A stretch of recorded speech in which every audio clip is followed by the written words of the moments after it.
Filistin halkının topraklarına geri dönüş hakkını ve yurtlarına olan bağlılıklarını simgelemek için evlerinde yanlarına götürdükleri ve nesilden nesle aktarılan nesne hangisidir? Eski bir saat, toprak dolu kavanoz, ev anahtarı, mektup. Toprak dolu kavanoz. Hayır, yapıştır, ev anahtarı.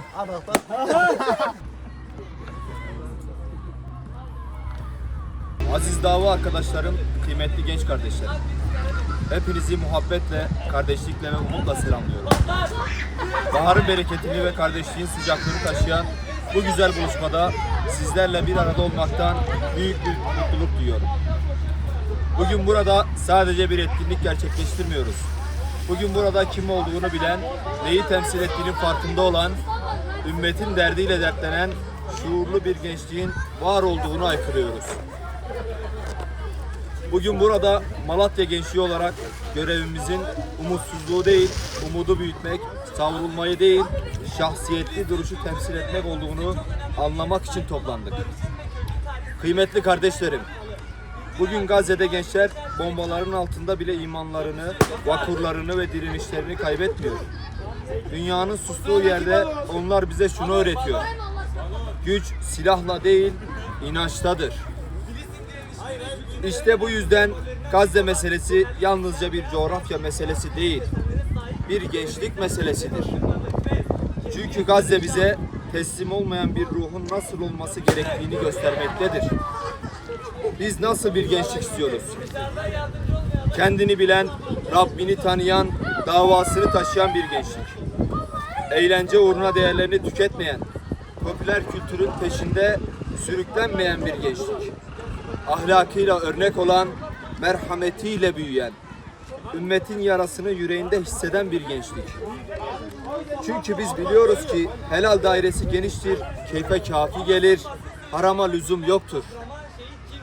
Bugün gençliği ifsada sürükleyen anlayışlar haramı özgürlük, yozlaşmayı modellik gibi göstermeye çalışıyor. Oysa gerçek özgürlük nefsin esiri olmamak, şahsiyet sahibi olabilmektir. Kıymetli genç kardeşlerim, bu ümmetin yeniden ayağa kalkması için bilinçli bir gençliğe ihtiyaç vardır. Okuyan, düşünen, üreten, sorgulayan ama aynı zamanda inancına ve değerlerine sahip çıkan bir gençliğe. Çünkü şuurlu gençlik sadece kendi geleceğini değil, ümmetin geleceğini de inşa eder. Bugün burada kurduğumuz kardeşlik halkalarının Malatya'dan Gazze'ye uzanan bir umut köprüsüne dönüşmesini diliyorum. Rabbim birlik ve beraberliğimizi daim eylesin. Katılım sağlayan tüm kardeşlerimize teşekkür ediyor. Hepinizi Allah'a emanet ediyorum. Esselamu Aleyküm ve Rahmetullahi ve Berekatuhu. Biliyorsunuz 3 yıldan beridir Gazze'de destansı bir direniş vardır. Bu direniş de zamanın en gaddar, en zalim ve teknik anlamda, teknoloji anlamda, silah bakımından dünyanın süper güçleri hepsinin bir araya gelerek bir avuç kahraman Müslümana karşı Müslümanları yok etmeye dönük, Gazze'yi tamamen işgal edip oradaki Müslümanları tamamen yok etmeye dönük bir saldırı ve bir işgal planıdır.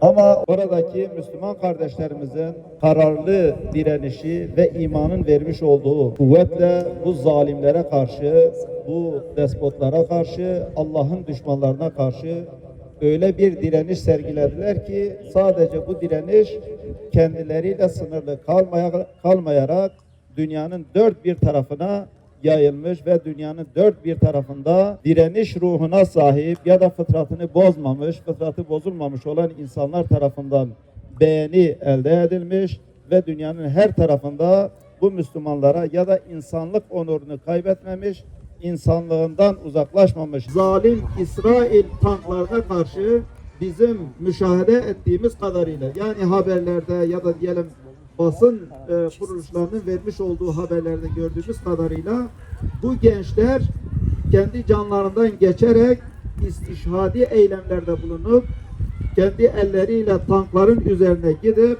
o tankları patlatan o Siyonist despot ve zalim Allah'a düşman olan bu insanları ne yapmışlardır? Kimilerini de cehenneme göndermişlerdir. İşte bizim de yani yapmamız gereken aslında bunlar örnek alarak bizim öncelikle yani şu anda diyelim bulunmuş olduğumuz coğrafyada eğer böyle bir imkanımız yoksa yapmamız gereken görevler farklı olabilir. Evet, onlar orada belki silahlı bir mücadele veriyorlar, zalimlere karşı bir direniş gösteriyorlar. Peki bizim burada yani bu coğrafyada yapmamız gereken görevler nelerdir? Öncelikle bizim kendi öz nefsimizi şeytanın şerrinden, nefsimizin şerrinden muhafaza etmektir. Ve bununla beraber yani kendi nefsimizi tesviye ettikten sonra, kendi nefsimizi terbiye ettikten sonra çevremizde bulunan ve bataklığa saplanmaya doğru giden insanların elinden tutup bu insanların bataklıktan kurtulması için bizim de bir çaba içerisinde olmamızdır. Şu an Allah-u Teala bizden şu anki coğrafyada, bulunmuş olduğumuz coğrafyada bizden istediği ibadet budur. Allah-u Teala'nın farz kılmış olduğu bu 5 farizadan ibaret midir? Sadece biz bunları mı anlayacağız? Kesinlikle ibadetin bu olmadığını, sadece bu olmadığını bilmemiz gerekmektedir. Bir insanın elinden tutup bataklıktan kurtarmamız bir ibadettir. Şu anda bizim burada bulunmamız ve Allah'ın ayetlerini ya da Resulullah'ın hadislerini dinlememiz bizim için bu saniyeler birer ibadet hükmündedir. Bizim burada oturuşumuz, Allah rızası için bir arada bulunuşumuz bir ibadettir. İbadet hayatın tümüdür. Biz Allah rızası için şayet yatağımızda Allah'ın rızasını gözeterek uyursak dahi o uykumuz dahi bizim için bir ibadet hükmündedir. İbadeti sadece dediğimiz gibi namaz, oruç ve hac gibi ibadetlerden tek görmeyelim.